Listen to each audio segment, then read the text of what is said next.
Hello बच्चों, स्वागत है आपका आज की क्लास में।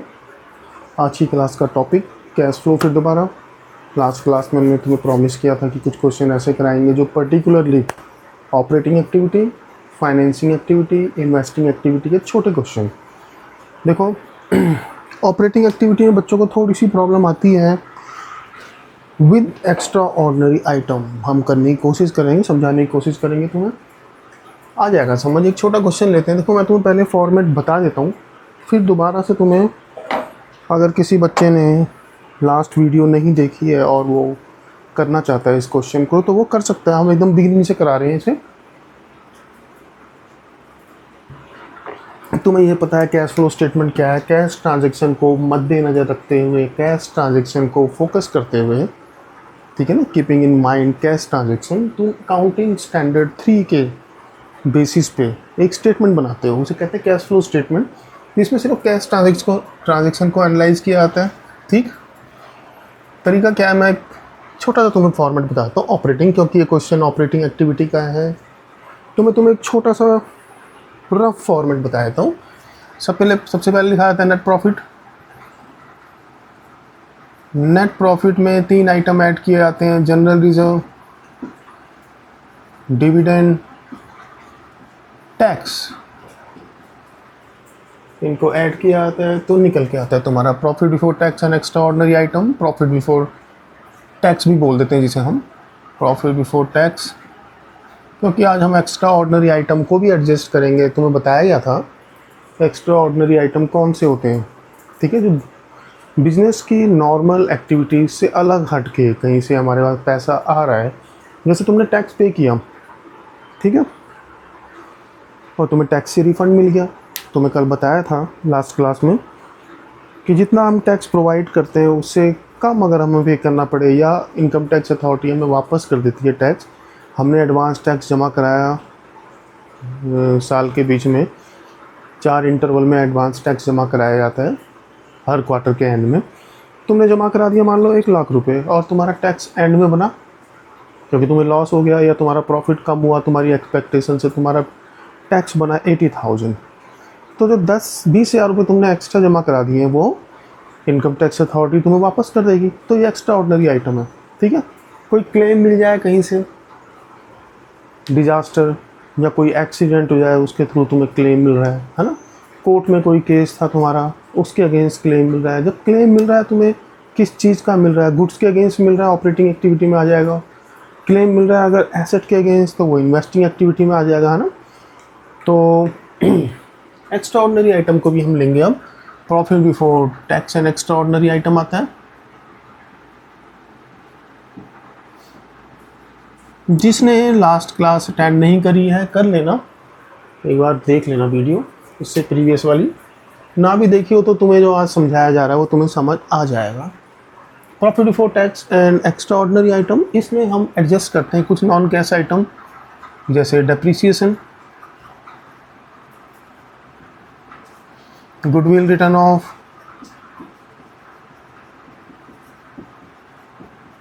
प्रिलिमिनरी एक्सपेंसेस,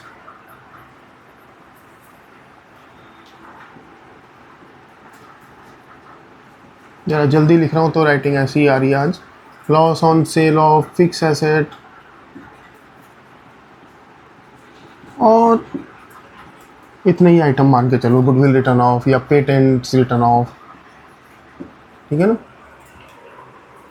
उसमें से फिर लेस करते हैं हम all income other than cell.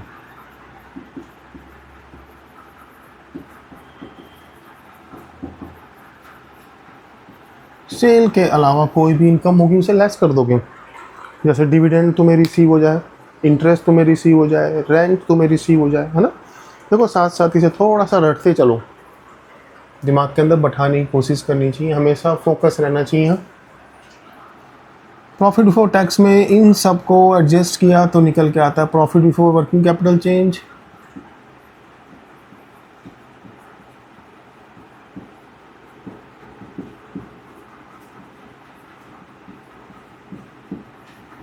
जरूरी नहीं है ये सारे आइटम आए हमेशा।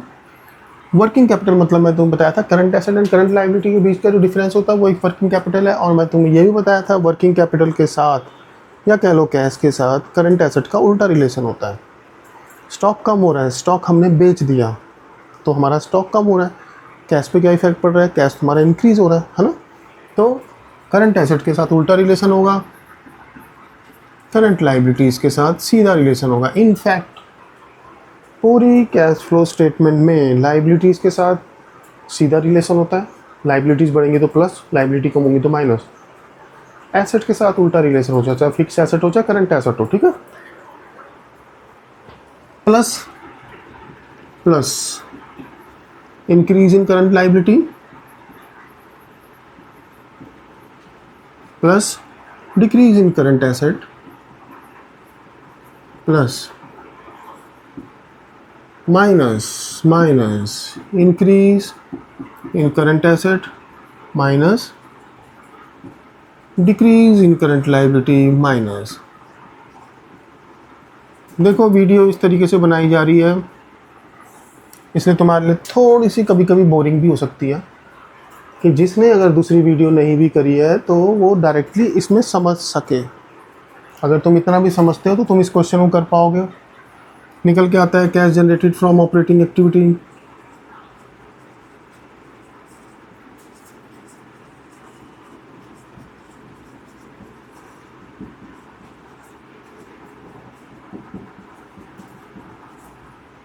Minus income tax paid. देखो टैक्स प्रोवाइडेड ऊपर ऐड होता है, टैक्स पेड नीचे आता है। टैक्स प्रोवाइडेड ऐड होता है, वो प्रोवाइडेड है। नेट प्रॉफिट में जनरल रिजर्व, डिविडेंड और टैक्स प्रोवाइडेड ऐड किया, प्रॉफिट बिफोर टैक्स निकल के आया, फिर इन सबको एडजस्ट किया इस तरीके से, तो आ गया cash flow from operating activity.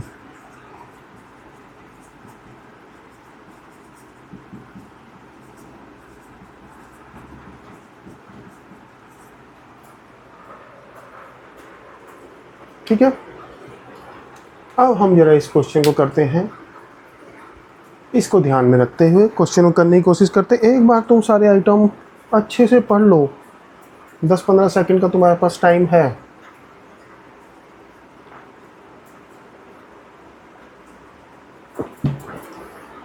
इसे हम हटा देते हैं, ऑपरेटिंग एक्टिविटी करेंगे अब।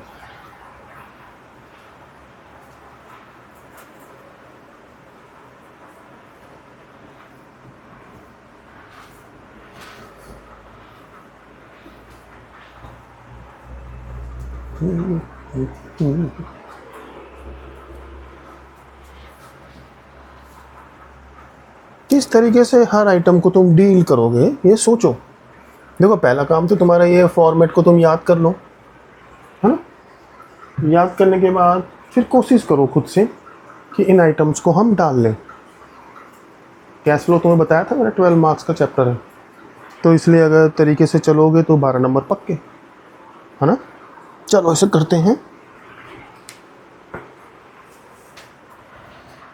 हम अपना फॉर्मेट बनाते हैं। लास्ट क्लास में तुम्हें बताया था हमारा अपना एक पर्टिकुलर तरीका है काम करने का, मेरे हिसाब से वो सबसे शॉर्टेस्ट तरीका है इस क्वेश्चन को जल्दी जल्दी करने का। इसमें क्योंकि एक्स्ट्रा ऑर्डिनरी आइटम भी हैं, जो तुम्हें बताया था ना अभी मैंने, नेट प्रॉफिट में 3 आइटम एडजस्ट करते हैं तो निकल के आता है profit before tax and extraordinary item. वो चलो हम यहाँ कर लेते हैं। नेट प्रॉफिट लिखा, आप जरा साफ साफ करेंगे। नेट प्रॉफिट है 4 लाख। अब इसमें हम टैक्स डिविडेंड को एडजस्ट करेंगे, टैक्स डिविडेंड और जनरल रिजर्व को एडजस्ट कर लेंगे। इसमें जनरल रिजर्व लिखा नहीं है, लो लिख लेते हैं।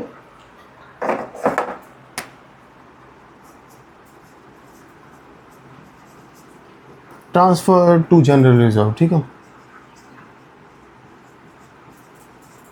मान लो 30,000,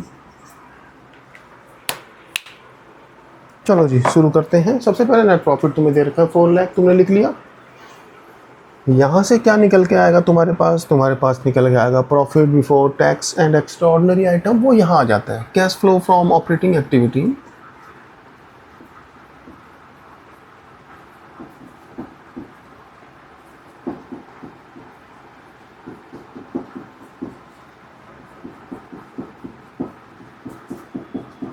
देखो वैसे जनरली हम वीडियो अपनी छोटी रखते हैं, इस वीडियो को हम थोड़ा सा लंबा रखेंगे क्योंकि मैं चाहता हूँ कि ऑपरेटिंग, फाइनेंसिंग, इन्वेस्टिंग एक्टिविटी को अलग अलग से तुम कुछ क्वेश्चन करके अच्छे से समझ लो, ठीक है ना। तो हम थोड़ा लंबा रहेगा ये वीडियो, 1.5 घंटे तक शायद जाए। यहाँ से निकलेगा profit before tax and extraordinary item, उसे यहाँ लिख लिया जाएगा प्रॉफिट बिफोर टैक्स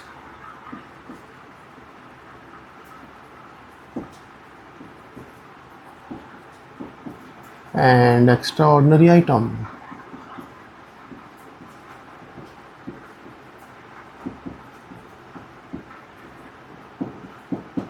जब निकल के आएगा तो हम उसे यहाँ ट्रांसफर करेंगे, ठीक है।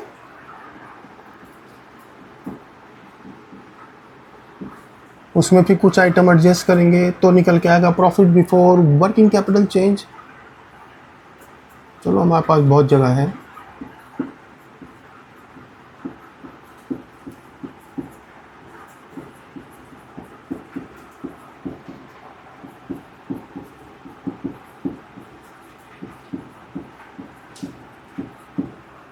ये यहीं पे लिखना है, अगर तुम्हारे यहाँ 2 ही आइटम है तब भी तुम यहाँ लिखना, ठीक है। फिर वर्किंग कैपिटल चेंज मतलब वर्किंग कैपिटल, करंट एसेट और करंट लाइबिलिटीज को एडजस्ट करेंगे, निकल के आएगा cash generated from operating activity.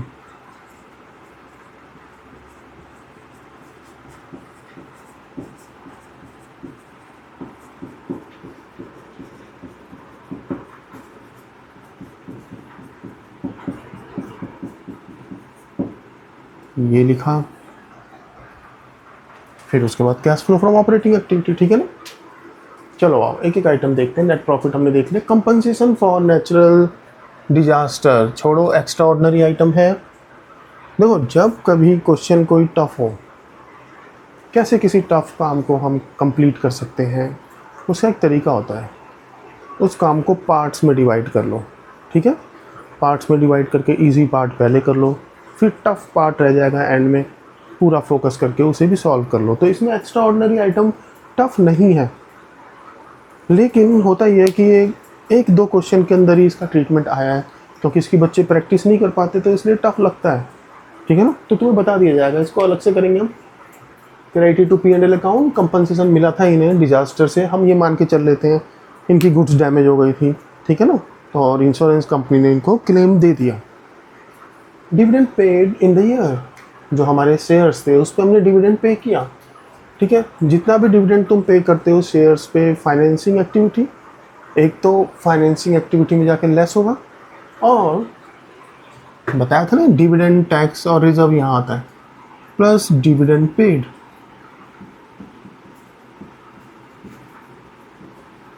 कितना पे किया डिविडेंड? 30,000। नंबर एक लाइन में आने चाहिए, बार बार बोलता हूँ मैं। डेप्रिसिएशन कहाँ आता है, अभी बताया गया था ना डेप्रिसिएशन। देखो एक सिमेट्री भी होनी चाहिए काम में, यहीं से लिखना शुरू कर दोगे सारा मिक्सअप हो जाएगा। डेप्रिसिएशन थोड़ा सा ऐसा बॉक्स सा बन जाएगा, अच्छा लगता है देखने में। अब यही आनी चाहिए आइटम सारे, ठीक है। डेप्रिसिएशन है तुम्हारा 70,000, कर लिया।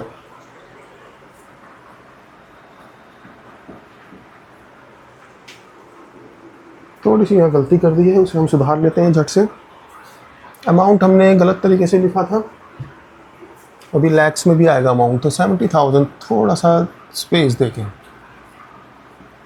लो जी, loss on sale of investment, non operating, non cash loss on sale of, किसी भी एसेट को बेचने में लॉस हो, यहाँ आएगा कितना? 20,000। देखो अमाउंट अगर पहले लिख लिया जाए तो थोड़ा एडवांटेज रहता है। ये लिखते लिखते तुम ये पार्ट नहीं भूलते, लेकिन ये लिखते लिखते तुम अमाउंट भूल जाते हो, तुम्हें दोबारा देखना पड़ता है। प्रोविज़न फॉर टैक्स, इस साल हमने टैक्स के लिए प्रोविज़न किया है 60,000। टैक्स प्रोविजन कहाँ था, यहाँ देखो अमाउंट पहले लिख लेते हैं हम, प्रोविजन फॉर टैक्स।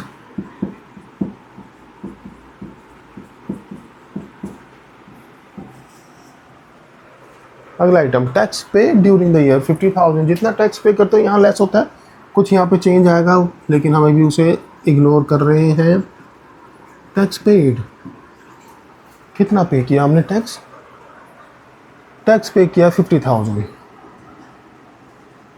यहाँ पर लेस हो जाता है, लेकिन टैक्स रिफंड भी हुआ है। ये है एक्स्ट्रा ऑर्डिनरी इनकम, ठीक है, ये एक्स्ट्रा ऑर्डिनरी इनकम है, इसका खास ट्रीटमेंट है। चलो कंपनसेशन का तो बाद में कर लेंगे। अगर तुम्हें कोई भी एक्स्ट्रा ऑर्डिनरी इनकम रिसीव होती है ड्यूरिंग द ईयर, कहीं से कंपनसेशन मिल जाए, हैं, बैड डेब्ट रिकवर हो जाए, है ना, या तुम्हें टैक्स रिफंड हो जाए, चलो इसको भी करते हैं। ये दो आइटम सबसे मेन थे,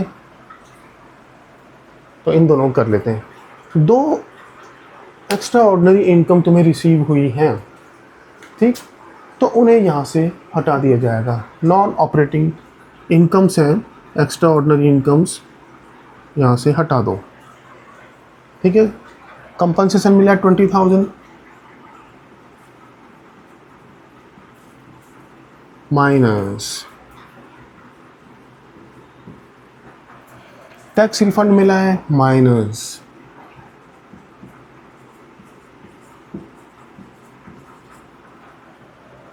कितना टैक्स रिफंड 10,000।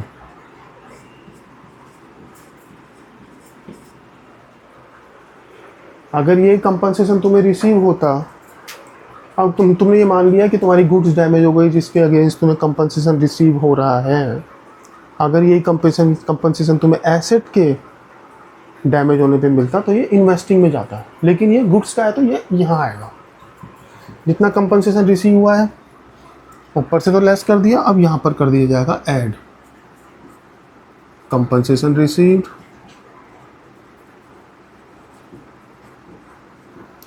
और टैक्स रिफंडेड।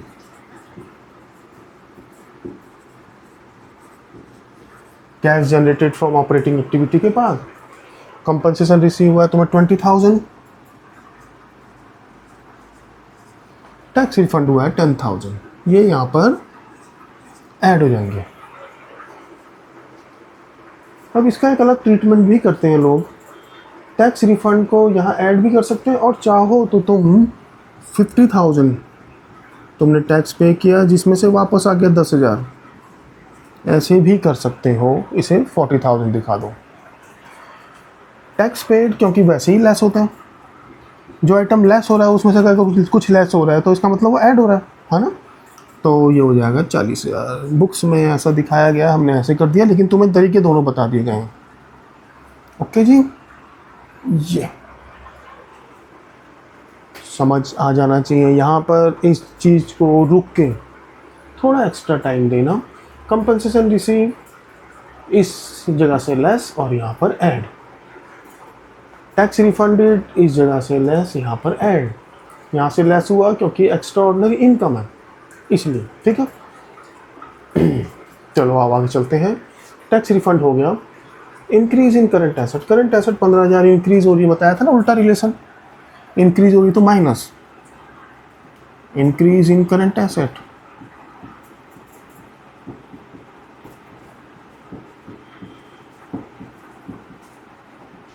$15,000 माइनस, यहाँ तक पहुँच गए, एक डॉट मार लिया करो हल्का सा अपने रेफरेंस के लिए। Increase in current liability 12,000, current liability बढ़ेगी तो यहाँ पहले अमाउंट लिख लेते हैं जी, increase in current liability plus increase in current liability,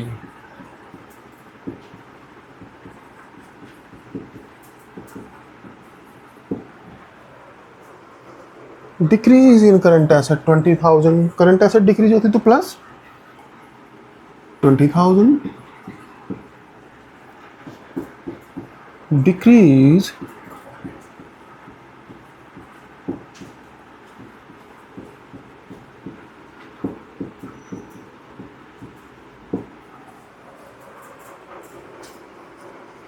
decrease in bills payable and creditor मतलब करंट लाइबिलिटीज़ डिक्रीज हो रही हैं, तो माइनस करंट लाइबिलिटीज़ के साथ सीधा संबंध है।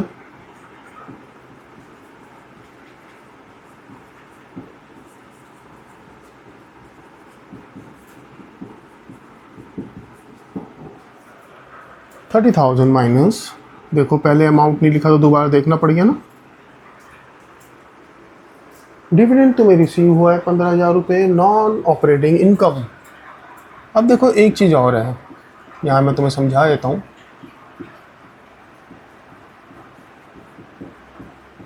डिविडेंड पेड और डिविडेंड रिसीव में कुछ कॉम्प्लिकेशन है, बच्चे उलझ जाते हैं। जनरल रिजर्व में ट्रांसफ़र किया 30,000, यहाँ पर ऐड होगा ट्रांसफ़र टू जनरल रिजर्व। लो जी करते हैं ख़त्म। 60, 20, 80, 110, 510, 510 माइनस 30, 480। जहाँ पर भी कोई चीज़ ख़त्म होती डबल लाइन आती है तो वो पता है 480। ये आ गया profit before tax and extraordinary item. Profit before tax and extraordinary item आ जाएगा यहाँ 480 ऐड किया, फिर उसमें से लेस किया 480। 10,000 यहाँ ले आओ, देखो ऐड करने कई तरीके होते हैं। 10,000 यहाँ से यहाँ ले आओ, 90 हो रहा है ना, 10,000 यहाँ ले आए, 470 प्लस 1 लाख 570, 570 में से 15 लेस किया 555।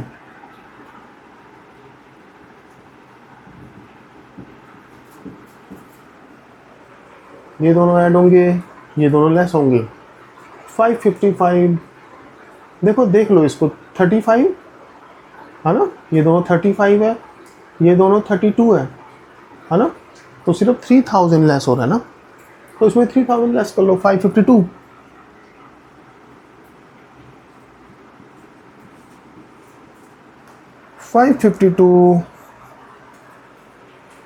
माइनस 40 प्लस 20 है ना, तो फाइनली 20 माइनस हो रहा है, 20 माइनस कर दो 532।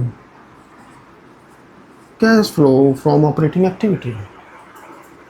लो जी ये आ गया तुम्हारा आंसर। ये एक अच्छा क्वेश्चन था, इसे करोगे बार बार तो cash flow from operating activity तुम समझ जाओगे। एक क्वेश्चन ये हुआ। अब तो मैं ले जाता हूँ इन्वेस्टिंग की तरफ। इन्वेस्टिंग एक्टिविटी में कुछ क्वेश्चन करते हैं, एक दो क्वेश्चन जहाँ पर कोई एसेट सेल की जा रही है, ठीक है, एक्यूमुलेटेड डेप्रिसिएशन हम चार्ज कर रहे हैं, एक्यूमुलेटेड डेप्रिसिएशन अकाउंट बन रहा है, तो ऐसा कोई क्वेश्चन करते हैं जिसमें, क्योंकि जनरली बच्चों को एक्यूमुलेटेड डेप्रिसिएशन अकाउंट बनाने में प्रॉब्लम आती है, हमने देखा है, इसलिए ठीक है। इसे अच्छे से ध्यान से देख लो पहले। नेक्स्ट क्वेश्चन तैयार करते हैं। लो बच्चों अगला क्वेश्चन तुम्हारे लिए तैयार है, देख सकते हो, इसे पढ़ लो आराम से पहले। From the following information of ABC limited calculate cash flow from investing activity. काफ़ी सारी इन्फॉर्मेशन दे रखी है। अगर इन्वेस्टिंग एक्टिविटी तुम्हें कैलकुलेट करना सीखना है, अपने आप में ये क्वेश्चन ही काफ़ी है, ठीक है। इसको थोड़ा चेंज कर देंगे बाद में, इसमें प्रोविज़न फॉर डेप्रिसिएशन भी डाल देंगे, क्वेश्चन थोड़ा और कॉम्प्लिकेटेड हो जाएगा, है ना। इतना पहले सीख लो, फिर उसके बाद बड़े क्वेश्चन तुम कर सकते हो। चलो करते हैं। डिफरेंट अकाउंट भी बनेंगे इसमें। Cash flow from investing activity ज़्यादा बड़ा नहीं बनेगा।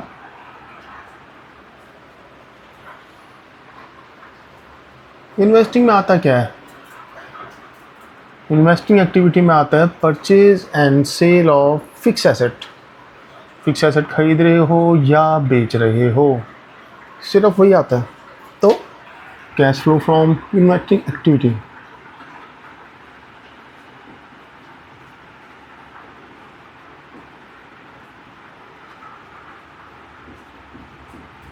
थोड़ा सा ध्यान लगा के करना, वरना ये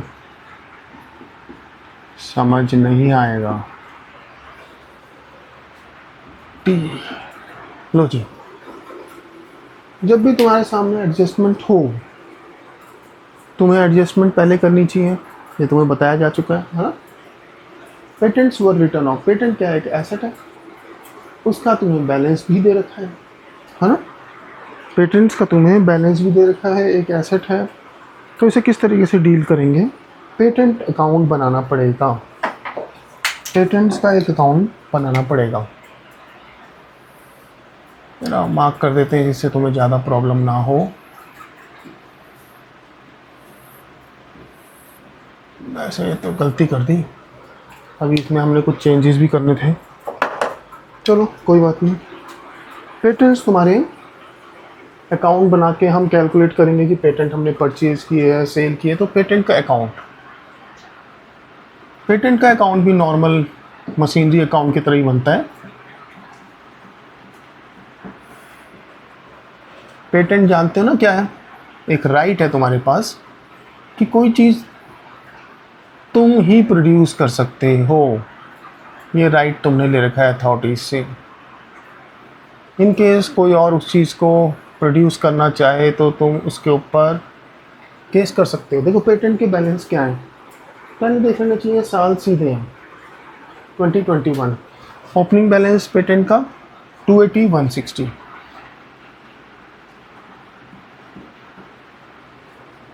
अब देखो ऊपरी तौर पे देखने में क्या नज़र आ रहा है, तो पेटेंट हमारे कम हो रहे हैं, यानी कि हमने पेटेंट ज़रूर सेल किए हैं।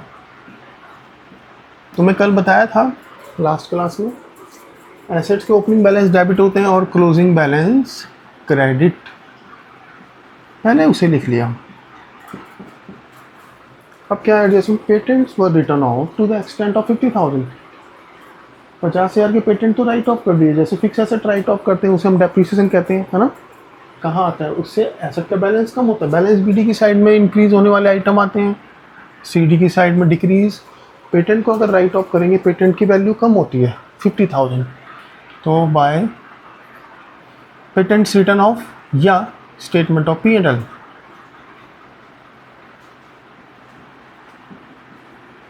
हमने इतने राइट ऑफ कर दिए 50,000 के।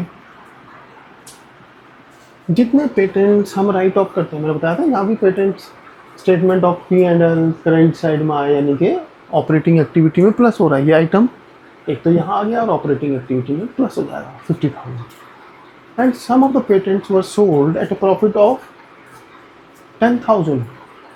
अब देखोगे तुम तो ये साइड ज़्यादा है, ये साइड कम है, 210 280, तो ये 70,000, ये साइड कम है, तो इसका मतलब हमने कुछ पेटेंट बैलेंसिंग फिगर यहाँ आ रही है ना, यहाँ की साइड कम होने वाले आइटम आते हैं, कि तुमने सेल किया तो तुमने 70,000 के पेटेंट सेल कर दिए, लेकिन उसमें जाने की ज़रूरत नहीं है। तुमने 10,000 के प्रॉफिट में सेल किया, लॉस में सेल करोगे तो लॉस यहाँ आता है, प्रॉफिट यहाँ आएगा। To statement of P&L profit,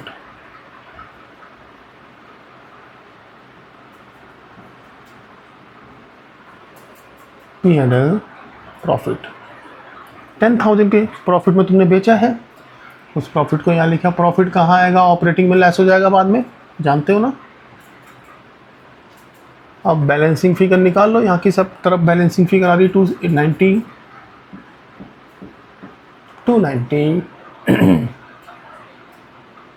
290 में से 210 लेस कर दो तो 80,000 बचा बैलेंसिंग फिगर। यहाँ की तरफ बैलेंसिंग फिगर आई तो सेल, यहाँ की तरफ बैलेंसिंग फिगर आती तो परचेज बाय बैंक सेल।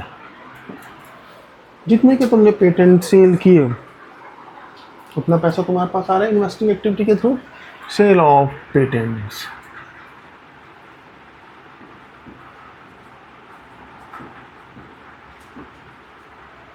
तो 80,000 तुम्हारे पास आ गया।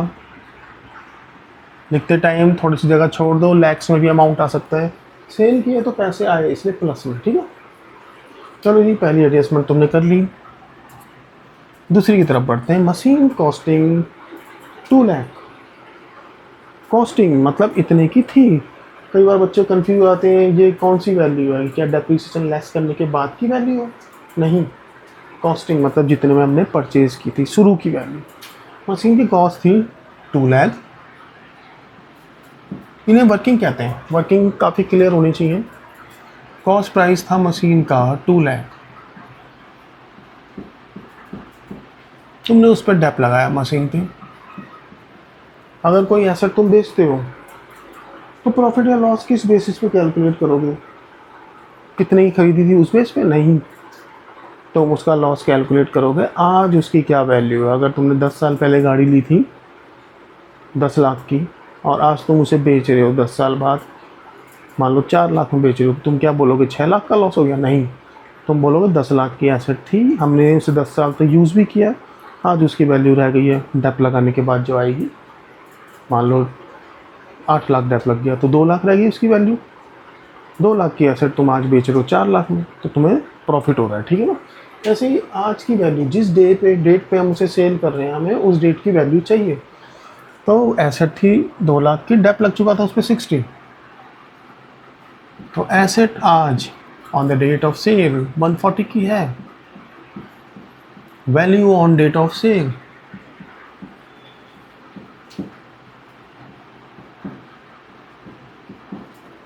140 की है। तुमने बेचा कितने में? Was sold for 70,000।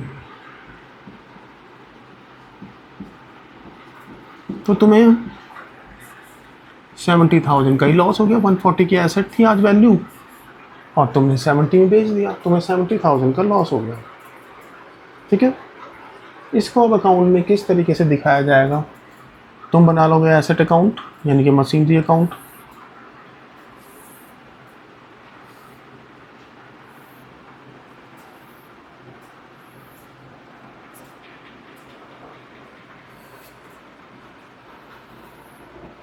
मशीनरी भी एसेट है, इस पर वही रूल लगेगा, डेबिट साइड में बैलेंस आएंगे और डेबिट साइड में इंक्रीज वाले आइटम आएंगे। मशीनरी अकाउंट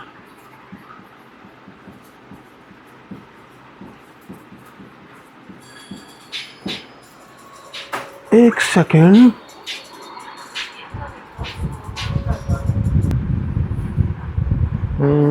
बच्चों से माफ़ी चाहेंगे, थोड़ा सा बीच में ब्रेक आ गया, चलो कोई बात नहीं। मशीन अकाउंट बना रहे हैं और मशीन की इस एडजस्टमेंट को डील कर रहे हैं। मशीन का बैलेंस अंदर से उठाया, साल देखो सीधे हैं 15 lakh 20 lakh, to balance BD 15 lakh 20 lakh 20 lakh, हाँ चलो जी। बताया गया तुम्हें जिस भी चीज़ से बढ़ेगा वो यहाँ, जिस भी चीज़ से अकाउंट घटेगा वो यहाँ सीडी की साइड में, ठीक है। बैलेंस सीडी, चलो जी। एक मशीन थी जिसकी वैल्यू थी 2 लाख, डेप लगा चुके थे 60,000, उसे बेच दिया हमने 70 में, तो 70 का लॉस हो गया। ये हमने कैलकुलेट कर लिया था अभी, इसे कैसे यहाँ दिखाएंगे। और पूरी मशीन के ऊपर depreciation charge during the year, charge during the year मतलब provided on machinery, charge during मतलब प्रोवाइडेड। पूरी मशीन पे तो 150 लगाया, तो ये कौन सा डेप है? ये डेप है सिर्फ प्रॉफिट या लॉस कैलकुलेट करने के लिए, ठीक है। पूरी मशीन के ऊपर जो डेप लगा वो लगा दो मशीन अकाउंट में। कितना? 150। ये कहाँ आएगा? ये ऑपरेटिंग एक्टिविटी में ऐड हो जाता है, तुम्हें पता है? पता है। फिर मशीन हमने बेच दी, कितने बेची? 70,000 में बाय बैंक। यहाँ पर हम थोड़ा औरों से अलग हो जाते हैं। क्वेश्चन जब हो जाएगा तो देखने में, चाहे आपने किसी भी मेथड से किया हो, देखने में तो सेम लगेगा, लेकिन जब क्वेश्चन किया जा रहा है तो उसे कितने अच्छे तरीके से किया जा रहा है कि तुम्हें करने में कंफर्ट फील हो। ये तुमने मशीन सेल लिख दी तो उसी समय इसे सेल ऑफ मशीन यहाँ डाल दो, गलती के चांस कम से कम कर दो। सेल ऑफ मशीनरी 70,000 तुम्हारे पास आ गए, ठीक है जी। उसके बाद सेल करने में हमें लॉस हुआ है 70,000 का। जो लॉस हुआ है 70,000 वो भी क्रेडिट साइड में आता है, bye P&L loss, statement of P&L। 70,000 का तुम्हें लॉस हुआ, ये उसी समय कहाँ डाल दोगे? लॉस ऑपरेटिंग एक्टिविटी में ऐड हो जाता है, यहाँ तो आएगा नहीं। ख़त्म। टोटल किया 20, 21 लाख, 22 लाख 90,000। बच्चे सोचते हैं ये 60,000 कहीं क्यों नहीं आया। ये 60,000 सिर्फ प्रॉफिट या लॉस कैलकुलेट करने के लिए है। ये सोचते हुए कई क्वेश्चन करो, उसके बाद तुम्हें समझ भी आ जाएगा अच्छे से। 2290, 22,90,000 माइनस 15, 7,90,000।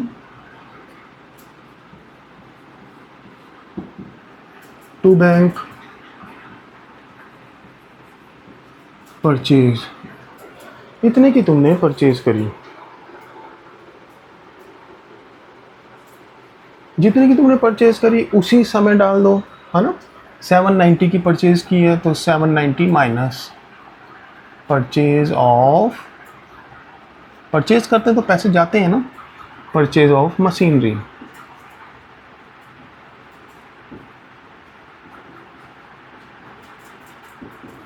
ये क्वेश्चन अपने आप में एक बहुत अच्छा क्वेश्चन है। जैम लिमिटेड के शेयर हमने खरीदे हुए हैं, पिछले साल 5 लाख के थे, आज भी 5 लाख के ही हैं, कोई चेंज नहीं आया। जैम लिमिटेड पे 10% डिविडेंड ऑन इट्स शेयर, तो कुछ ना दे रखा तो लास्ट डे पे 5 लाख के ऊपर 10% 50,000 उन्होंने हमें डिविडेंड दिया, तो नॉन ऑपरेटिंग इनकम, ठीक है ना, ऑपरेटिंग में लेस हो जाएगी और इन्वेस्टिंग में ऐड हो जाएगी। अगर तुम कहीं शेयर्स परचेज करते हो, इन्वेस्टिंग एक्टिविटी है ना, अगर तुम किसी और के शेयर खरीदते हो तो वो तुम्हारे लिए इन्वेस्टमेंट है, तो उससे जो इनकम होगी वो इन्वेस्टिंग में आएगी। अगर तुम अपने शेयर इशू करते हो, अगर तुम अपने शेयर इशू करते हो तो वो फाइनेंसिंग एक्टिविटी है, तो जब तुमने शेयर इशू किया है तो उस पर तुम डिविडेंड दोगे, डिविडेंड पेड फाइनेंसिंग है, क्योंकि शेयर इशू किए थे वो फाइनेंसिंग था। डिविडेंड रिसीव्ड इन्वेस्टिंग है, क्योंकि डिविडेंड रिसीव किस पे हो रहा है, जो तुमने इन्वेस्टमेंट खरीदी थी उसके ऊपर डिविडेंड रिसीव हो रहा है। तो जो डिविडेंड रिसीव होता है, इंपॉर्टेंट पॉइंट है ये, डिविडेंड रिसीव होता है, जैसे हमने शेयर कहीं खरीदे थे उसको 50,000 डिविडेंड रिसीव हो रहा है, तो वो इन्वेस्टिंग एक्टिविटी है। डिविडेंड रिसीव्ड,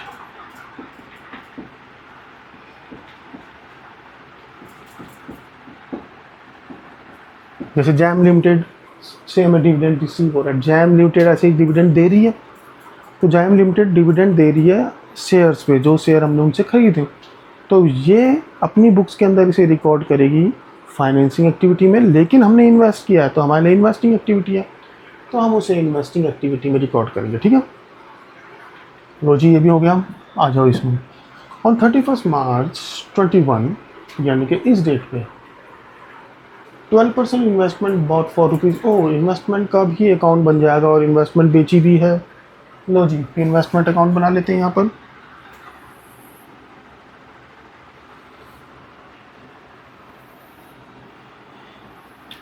इन्वेस्टमेंट से रिलेटेड एडजस्टमेंट आती है तो बच्चे घबरा जाते हैं, जबकि रूल्स इस पे वही लगेंगे जो rules fix asset machine account पे लगते हैं।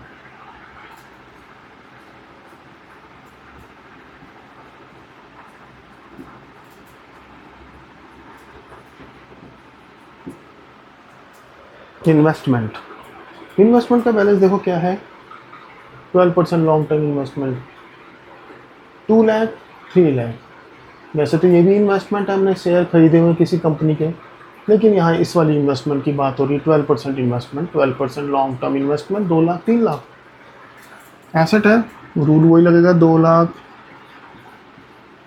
3 लाख। दिखाई तो दे रहा है कि 1 लाख की इन्वेस्टमेंट बढ़ रही है,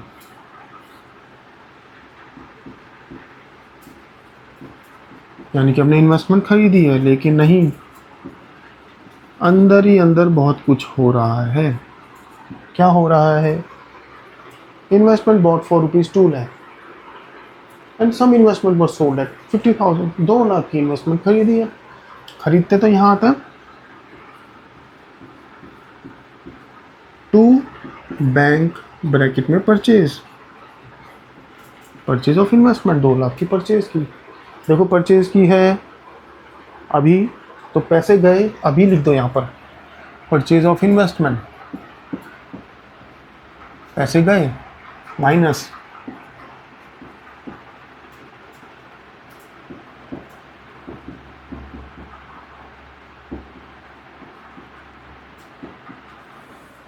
ओके, साथ ही साथ करते चले जाएंगे। फिर कहता है सम इन्वेस्टमेंट और सोल्ड एट प्रॉफिट ऑफ 50,000। अब अगर देखें 2 लाख की थी, 2 लाख की और ख़रीद ली तो हमारे पास इन्वेस्टमेंट 4 लाख की बचनी चाहिए थी, लेकिन बच कितने की रही है, 3 लाख की, यानी कि 1 लाख की बेच दी। उसके बारे में वो कहता है उसे हमने बेचा है 50,000 के प्रॉफिट में, यानी कि 1,50,000 में बेचा है। लेकिन इस चक्कर में मत पड़ो, तुमने 50,000 के प्रॉफिट में बेचा, प्रॉफिट तो इधर आता है डेबिट साइड में, टू स्टेटमेंट ऑफ P&L,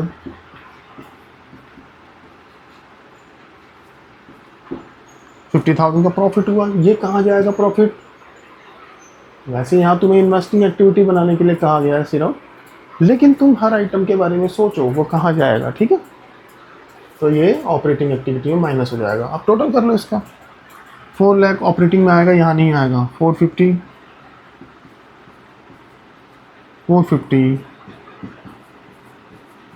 150 बचा। यहाँ की तरफ क्या आता है, जिससे कम हो रहा है, कम कब होता है इन्वेस्टमेंट, जब हम सेल करते हैं, बैंक सेल 150 की सेल की तो पैसे आए, इन्वेस्टिंग में अभी डाल दो, सेल ऑफ इन्वेस्टमेंट। ओके जी। Interest on investment also received, interest on investment भी मिला हमें इस साल। देखो इंटरेस्ट ऑन इन्वेस्टमेंट मिलेगा तो वो हमारी इन्वेस्टिंग इनकम है, इन्वेस्टमेंट के ऊपर इंटरेस्ट मिल रहा है तुम्हें, और लेकिन साथ ही साथ वो नॉन ऑपरेटिंग इनकम भी है, नॉन ऑपरेटिंग इनकम है इसलिए CFO में लेस हो जाएगी, लेकिन जो इंटरेस्ट मिल रहा है वो यहाँ पर ऐड भी होगा। इंटरेस्ट ऑन 12% इन्वेस्टमेंट, इंटरेस्ट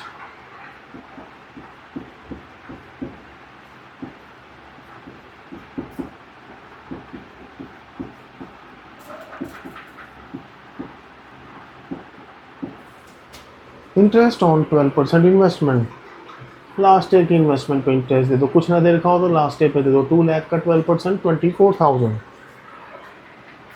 24,000 तुम्हें इंटरेस्ट रिसीव हुआ। यहाँ पर तो ऐड हो रहा है क्योंकि पैसा आ रहा है, लेकिन ऑपरेटिंग में ये लेस भी हो जाएगा क्योंकि ये नॉन ऑपरेटिंग इनकम है। Rent of 50,000 receive by renting the land, ये तो लैंड है, इन्वेस्टमेंट इन लैंड मतलब लैंड है ना, लैंग्वेज को थोड़ा सा बदलने की कोशिश की है। 10 लाख की लैंड शुरू में भी थी, 10 लाख की लैंड अभी भी है, तो कोई इन्वेस्टमेंट तुमने नहीं करी, लेकिन उस पर तुम्हें रेंट मिला 50,000, तो लैंड तुम्हारे लिए एक एसेट है, यानी कि इन्वेस्टिंग एक्टिविटी है, उस पर जो इंटरेस्ट मिल रहा है तुम्हें या कोई रेंट मिल रहा है तुम्हें, तो वो तुम्हारी इनकम है। Rent received,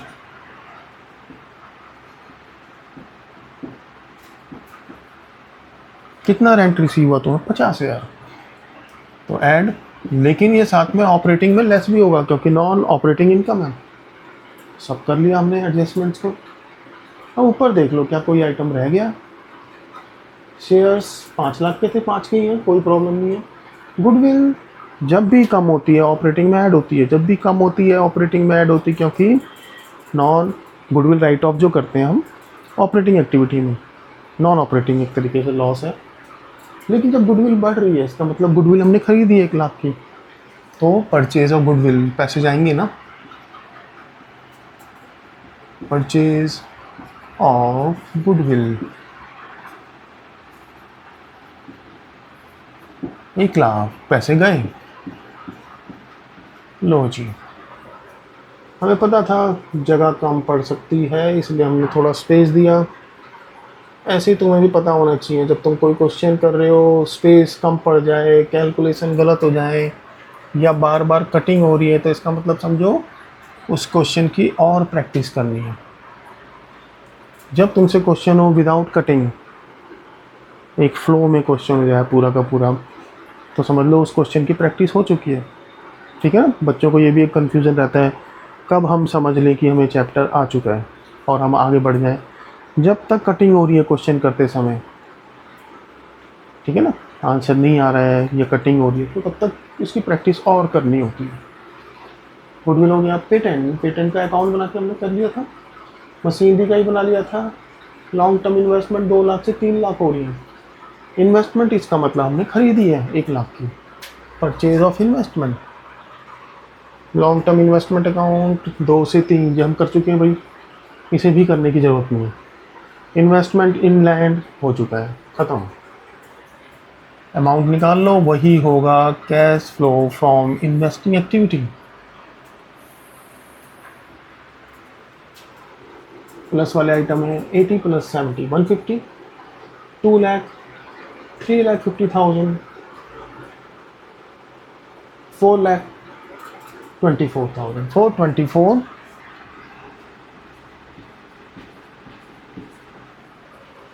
minus purchase of machinery, बहुत बड़ा अमाउंट है। 790, 990, 1090, 1090 ये है माइनस का 6,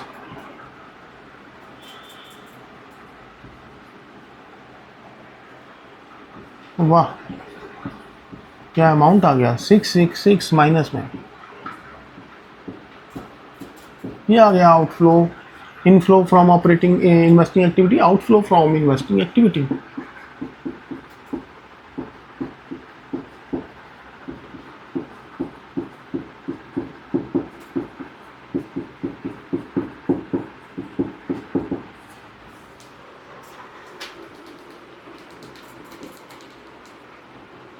उम्मीद करते हैं तुम्हें ये क्वेश्चन समझ आया होगा। अब हम इस क्वेश्चन में कुछ छेड़छाड़ करेंगे, हल्का फुल्का कुछ चेंज करके इस क्वेश्चन को एक बार और करेंगे। पूरा क्वेश्चन करने की ज़रूरत नहीं है, मान लो ऐसे ही तुम्हें दे रखा है, अब ये हुआ चेंज।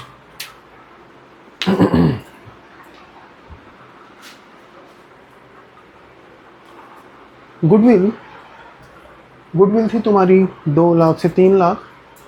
अगर इस गुडविल को हम कर दें 5 लाख से 3 लाख, क्या फ़र्क आएगा? 5 लाख से 3 लाख।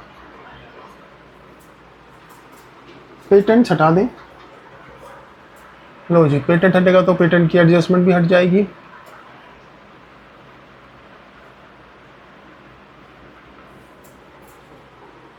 पेटेंट की जगह कर देते हैं मशीनरी।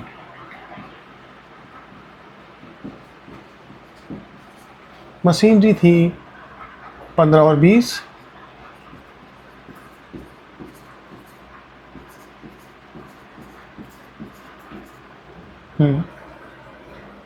मशीनरी की जगह कर देते हैं एक्यूमुलेटेड डेप्रिसिएशन।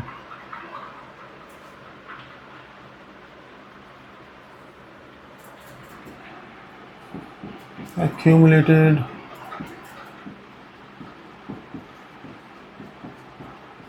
कितना, मान लो 1 लाख और 2,50,000,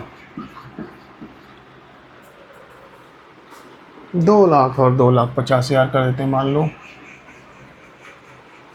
लॉन्ग टर्म इन्वेस्टमेंट इस बार हटा ही देते हैं हमसे, इन्वेस्टमेंट इन लैंड भी हटा देते हैं। अभी इसे उसके हिसाब से एडजस्ट करके तुम्हें दिखाते हैं, एक सेकेंड। लो जी, क्वेश्चन को हम कर चुके हैं पूरी तरीके से चेंज। क्या क्या चेंज किया? अमाउंट वही है सारे लगभग, लेकिन इन्वेस्टिंग के अलावा लास्ट टाइम हम क्वेश्चन कर रहे थे तो भाई इतना प्रॉफिट आएगा या इतना लॉस आएगा, इसे इन्वेस्टिंग में डाल देना, ऑपरेटिंग में डाल देना। अब ऑपरेटिंग बन ही नहीं रहा है तो बच्चे कंफ्यूज रहते हैं थोड़ा, तो इस बार हमने ऑपरेटिंग भी जोड़ दिया है। तो पूरा कैश फ्लो स्टेटमेंट ही बना लेते हैं, ऑपरेटिंग और investing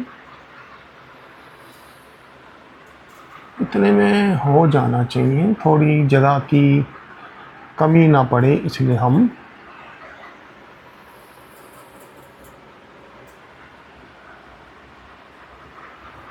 cash flow from operating activity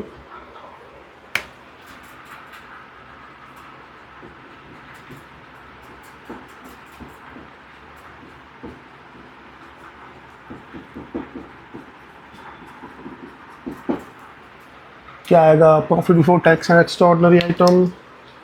net profit में चलो यहाँ P&L भी डाल देते हैं। प्रॉफिट ड्यूरिंग द ईयर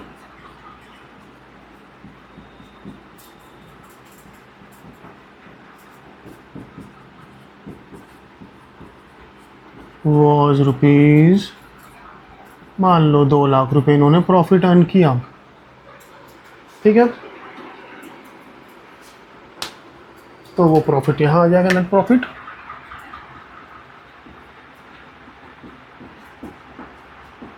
दो lakh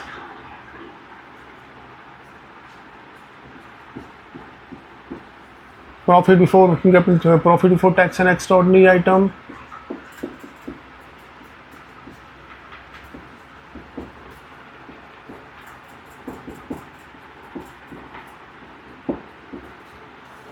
profit before working capital change, इसे थोड़ी जगह देनी होगी।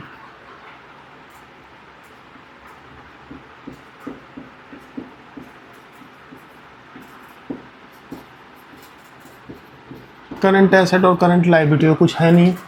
Profit before cash generated from operating activity करने की ज़रूरत नहीं है, सीधे ये ऑपरेटिंग एक्टिविटी निकल के आ जाएगा। फिर उसके बाद cash flow from investing activity,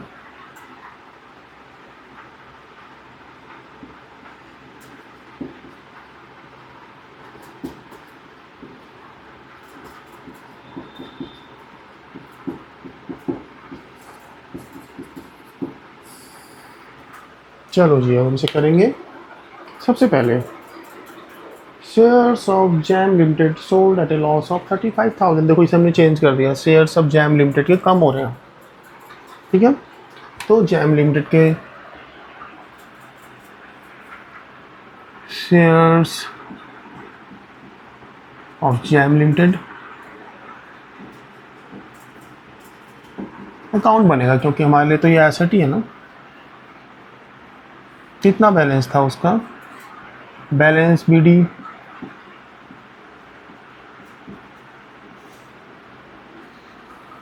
5 lakh 2 lakh.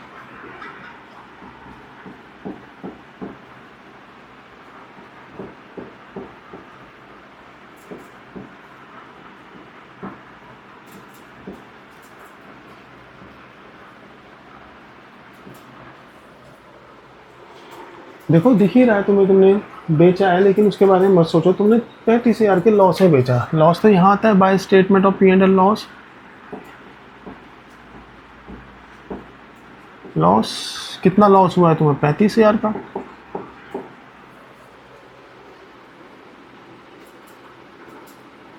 Loss कहाँ आता है, जब भी स्टेटमेंट ऑफ P&L इस साइड आ गया तो प्लस होता है ऑपरेटिंग में। लॉस ऑन सेल ऑफ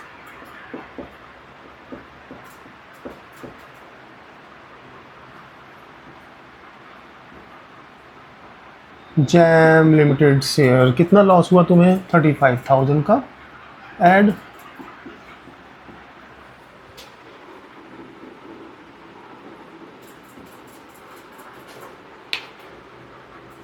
वैसे इसको थोड़ा सा साफ करने के लिए तुम्हें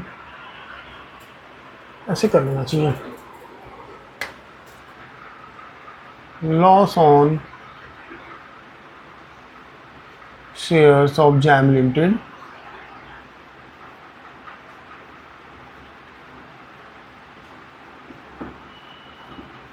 ₹35,000 का लॉस आया, इधर लिखो। फिर उसके बाद एक अमाउंट यहाँ डालेंगे हम, फाइनल अमाउंट। अब जब इसे क्लोज किया हमने 5 लाख, 5 लाख में से 235 गए, कितना बचा 265। इस साइड तो परचेज आता है, इस side sale, by bank bracket में cell.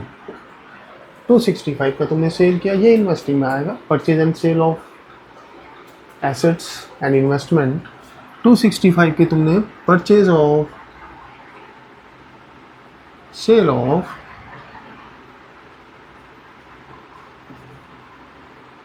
Jam limited share 265 sale किया तो पैसे आए, प्लस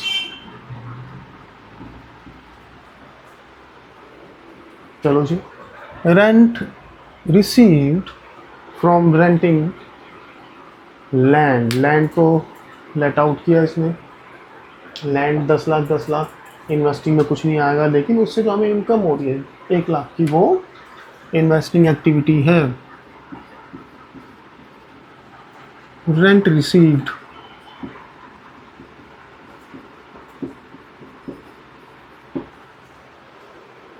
ठीक है। मशीन ऑफ 2 लाख डेप्रिसिएशन 60,000 था, बेच दिया हमने उसे 70,000 में। लो, इसे हम इस बार चेंज कर देते हैं, सेल कर देते हैं इसकी 170 में, ठीक है ना कुछ चेंज तो करना ही है। अब यहाँ पर अंदर इस बार एक्यूमुलेटेड डेप भी है, तो एक्यूमुलेटेड डेप अकाउंट भी बनेगा और मशीनरी अकाउंट भी बनेगा।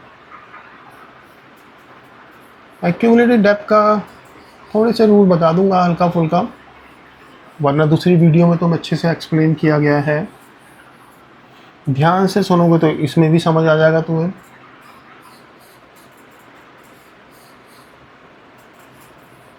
देखो, डेप एक लाइबिलिटी है, मशीन एक एसेट है, 15 लाख 20 लाख,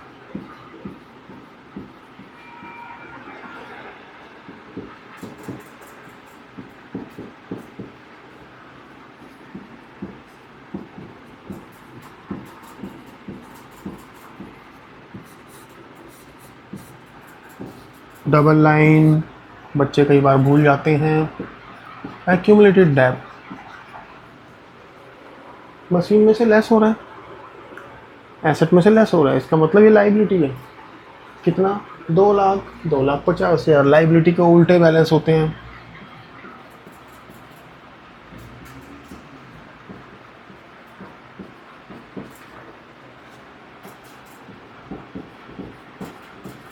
अब मैं तुम्हें एक्यूमुलेटेड डेप के रूल्स बताता हूँ। जब तुम एक्यूमुलेटेड डेप अकाउंट बना रहे हो तो क्या करना चाहिए। जब भी एक्यूमुलेटेड डेप अकाउंट बनेगा, क्यों बनेगा? बना तो इसलिए क्योंकि अंदर बैलेंस दे रखा है और बाहर भी एडजस्टमेंट है ना, इसलिए बनेगा। तो इसमें हम लिखेंगे क्या? ओपनिंग और क्लोजिंग बैलेंस यहाँ, और यहाँ हमेशा मशीन चार्ज, और यहाँ स्टेटमेंट ऑफ P&L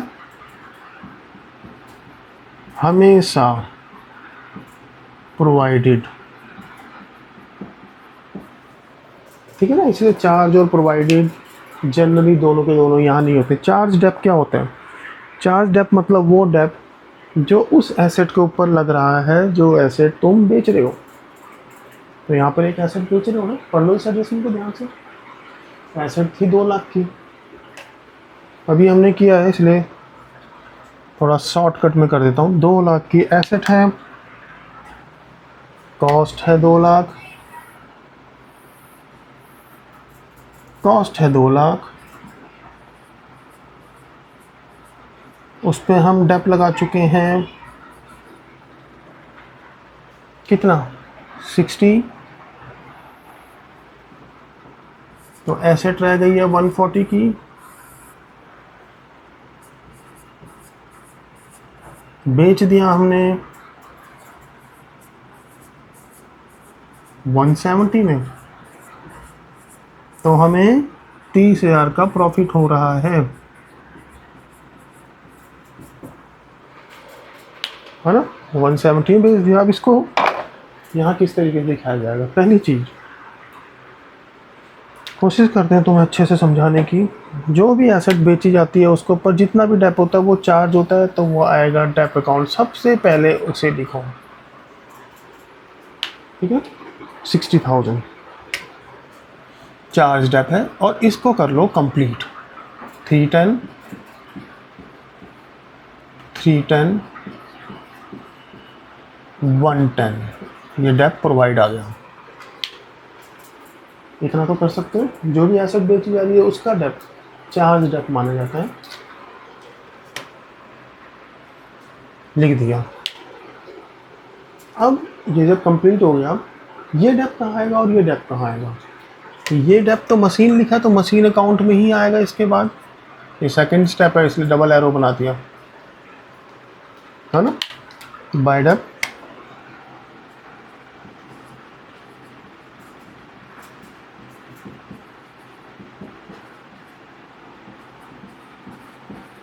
तुम्हें पता है ना 11th में तुमने किया होगा शायद, कई स्कूलों में नहीं कराया जा रहा है लेकिन तुमने किया हो तो। डेप कब आता है मशीन अकाउंट में? अगर हम प्रोविजन फॉर डेप अकाउंट बना रहे हैं तो डेप कब आता है? डेप सिर्फ तब आता है जब एसेट बेची जाती है, ठीक है ना। चलो इसको हमने डाल दिया यहाँ। अब ये कहाँ जाएगा? जब भी स्टेटमेंट ऑफ P&L लिखा हो, चाहे यहाँ लिखा हो चाहे यहाँ लिखा हो, किसी भी अकाउंट में क्रेडिट साइड में स्टेटमेंट ऑफ P&L आएगा, वो ये डेप्रिसिएशन।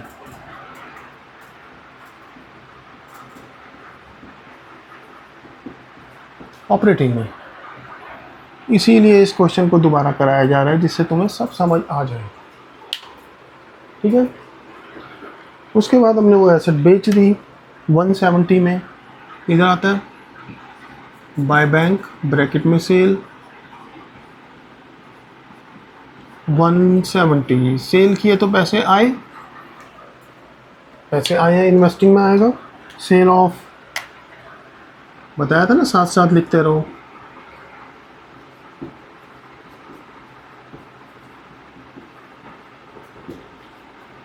$170 में सेल कर दी, सेल किया तो पैसे आ रहे हैं इसलिए प्लस, और सेल करने में तुम्हें 30,000 का प्रॉफिट भी हुआ। लॉस यहाँ आता है, प्रॉफिट इधर आता है। 2 स्टेटमेंट ऑफ P&L प्रॉफिट। कितना प्रॉफिट हुआ था? 30।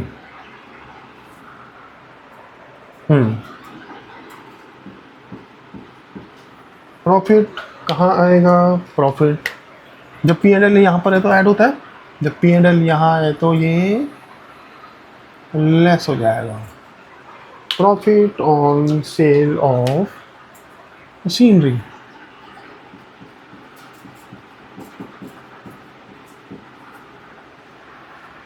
Minus profit on sale of machinery.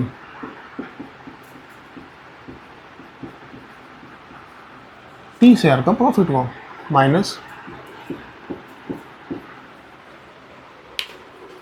Profit before working capital change हटाते हैं भाई, कोई ज़रूरत ही नहीं है क्योंकि करंट एसेट और करंट लायबिलिटी तो है ही नहीं। ओके जी, बेच दिया, प्रॉफिट हो गया। अब इसको करो बैलेंस। 20 लाख, 21 लाख, 22 लाख, 30,000, 22,30,000 माइनस 30, 22, 7 लाख। 7 लाख बचा यहाँ बैलेंसिंग फिगर। 2 बैंक ब्रैकेट में परचेज। जितने का हमने परचेज किया कहाँ जाएगा? Purchase and sale of fix asset में इन्वेस्टिंग है ना, ये उठ के यहाँ से परचेज ऑफ मशीनरी।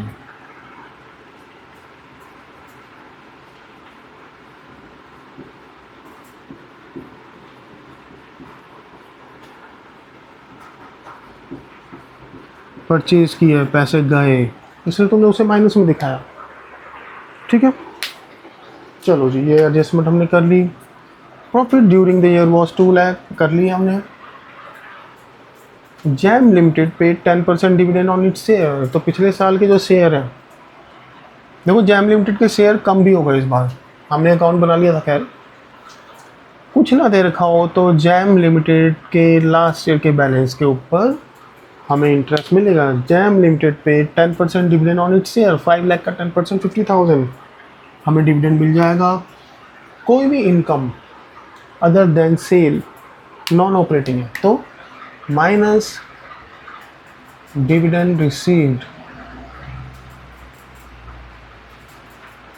जैम। समझ गए? जैम मतलब कितना? 50,000 डिविडेंड जो रिसीव हुआ है वो नॉन ऑपरेटिंग इनकम है लेस, लेकिन रिसीव हुआ है तो हमारे लिए इन्वेस्टमेंट करी थी हमने जैम लिमिटेड में और उसके ऊपर हमें इंटरेस्ट मिल रहा है तो वो हमारे लिए इन्वेस्टिंग इनकम है। Interest on jam limited share. Interest नहीं है, डिविडेंड है।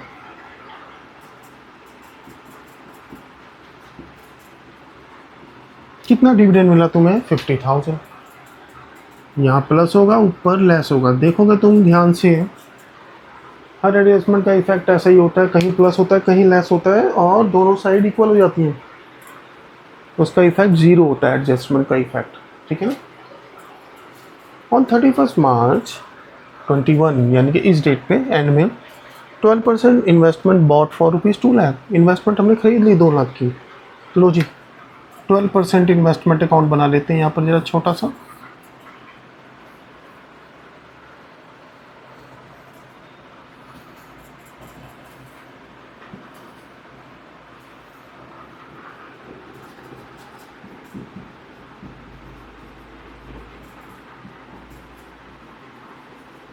क्या बैलेंस है 12% इन्वेस्टमेंट के? 2 लाख और 3 लाख। 2 लाख 3 लाख।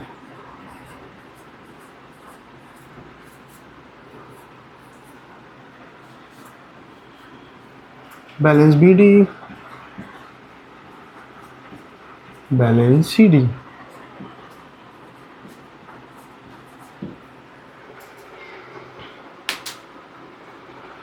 फिर ये बताता है हमने इन्वेस्टमेंट परचेज किया during the year 2 lakh. Purchase कहाँ आता है? डेबिट साइड में। Investment to bank, investment debit to bank. 2 lakh की परचेज की, उसी समय परचेज करते हो तो तुम्हारे पैसे जा रहे हैं। इन्वेस्टमेंट तो इन्वेस्टिंग एक्टिविटी में आएगा।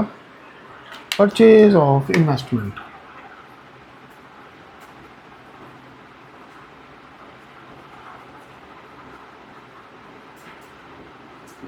%12 लिख लो पहचानने के लिए अपने। कितने की परचेज करी? 2 लाख की, तो 2 लाख तुम्हारे गए। ये बहुत ज़रूरी है, प्लस और माइनस का साइन उसी समय बहुत ध्यान से लगाना। नहीं लगाओगे 4 लाख का डिफरेंस आ जाएगा। 2 लाख की तुमने परचेज की, and some investment were sold at profit of 50,000। 50,000 के प्रॉफिट में बेची। प्रॉफिट इधर आता है टू स्टेटमेंट ऑफ P&L।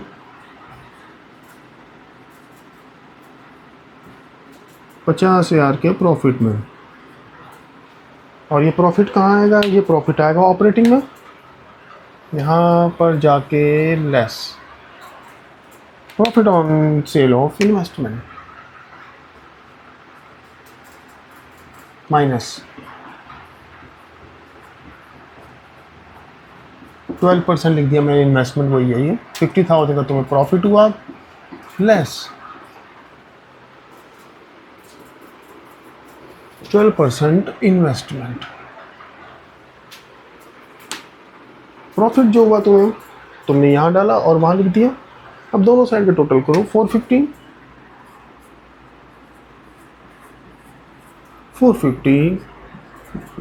यानी कि तुमने 150 की इन्वेस्टमेंट बेच दी। बैंक ब्रैकेट में सेल,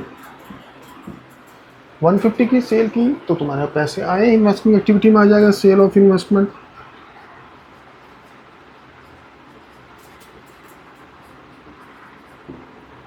$150 पैसे आ रहे हैं, प्लस कर दोगे। Interest on investment is also received. Interest on investment भी तुम्हें मिल रहा है। ठीक है, कुछ भी ना दे रखा हो तो इन्वेस्टमेंट, लास्ट ईयर की इन्वेस्टमेंट में मिलता है इंटरेस्ट। 2 लाख का 12%, 24,000। वैसे इस एडजस्टमेंट को हटा दो। Interest on investment also receive, इसे हटा देते हैं। थोड़ा कंफ्यूजन ज़्यादा पैदा कर रही है ये, क्योंकि हमने इन्वेस्टमेंट खरीदी भी है बेची भी है, कोई डेटें तो दे नहीं रखी उनकी। तो हम जो खरीदी है हमने इन्वेस्टमेंट 2 लाख की, उस पर इंटरेस्ट मिलेगा या नहीं मिलेगा, है ना। कब हमने परचेज की है ये हम कह नहीं सकते, कुछ क्लियर नहीं है, तो उसे हमने हटा ही दिया। अब इसके बाद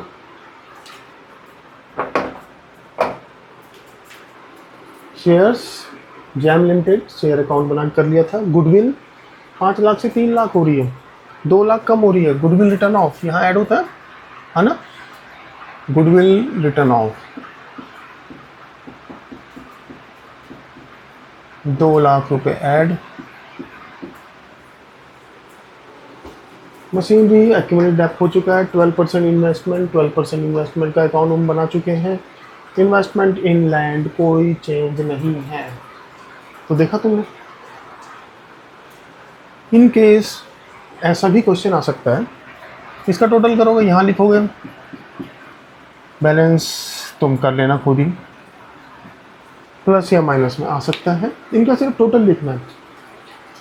जैसे हम पूरा कैश फ्लो स्टेटमेंट बनाते हैं ना, तो ओपनिंग कैश इक्विवेलेंट में हम ऐड करते हैं सारे अमाउंट्स, तो क्लोजिंग कैश इक्विवेलेंट निकल के आता है, वो यहाँ करने की ज़रूरत नहीं तुम्हें। यहाँ पे तुम्हें सिर्फ अभी समझाया गया था इन्वेस्टिंग एक्टिविटी, कोशिश तो थी कि आज फाइनेंसिंग एक्टिविटी भी तुम्हें अच्छे से करवा दी जाए, लेकिन उसके लिए आज टाइम थोड़ा बचा नहीं, तो तुम इतना कर लेना। इन्वेस्टिंग एक्टिविटी करने के लिए, सीखने के लिए जो आज तुम्हें कराया गया वो मोर देन एनफ, बहुत है। इसे अगर ढंग से सीख लोगे तुम, ठीक है ना, तो तुम्हें कोई प्रॉब्लम नहीं रह जाएगी इसमें। नेक्स्ट क्लास में ज़रूर हम फाइनेंसिंग एक्टिविटी प्लस एक बड़ा क्वेश्चन करेंगे, ठीक है। आज के लिए इतना ही, धन्यवाद।